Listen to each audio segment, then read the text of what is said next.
8/16/2000 is a date that will always stay in my mind. I was involved in a car accident where someone hit me from behind.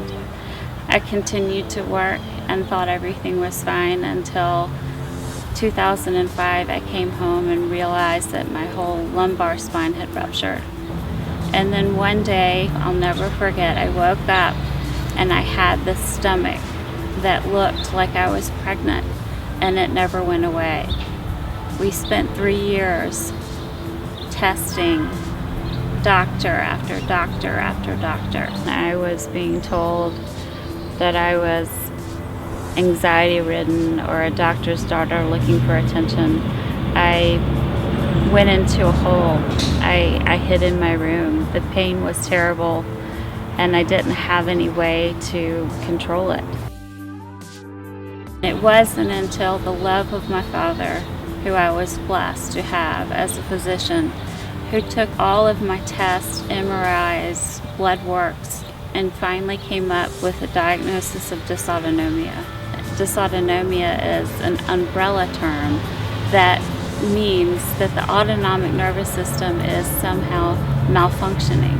Many ask what it feels like to have dysautonomia. You live in your bed because with dysautonomia you faint.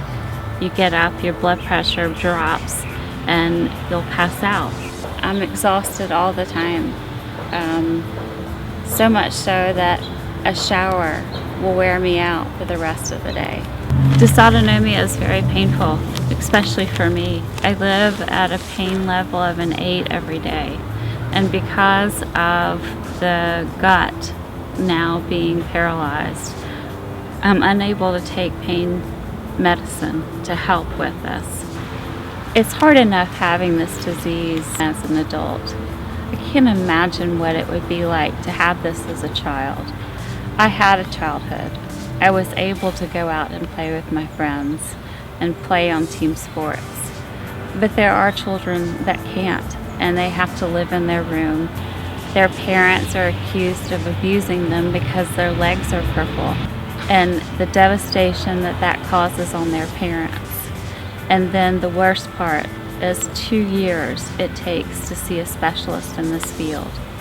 We decided at this foundation to have our first mission be to find and fund programs to educate the medical community so that we can reduce the wait times, so these parents can have their children at least seen by a specialist. Even though there are no current treatments or cure, we are positive with research and education, these doctors can help find ways to help these children have a better and easier life. I was lucky enough to have a father that was a physician that didn't give up on me. Others are not as lucky. Therefore, the Dysautonomia Advocacy Foundation was started. Taiwan came from this. We've had the privilege to watch those diagnosed, their families and friends tying one on in unity, providing strength, courage, and hope. What a privilege it has been to see this and let it grow. I want this foundation to give those suffering in silence a platform to be heard. I have faith that using social media to educate will lead to fundraising.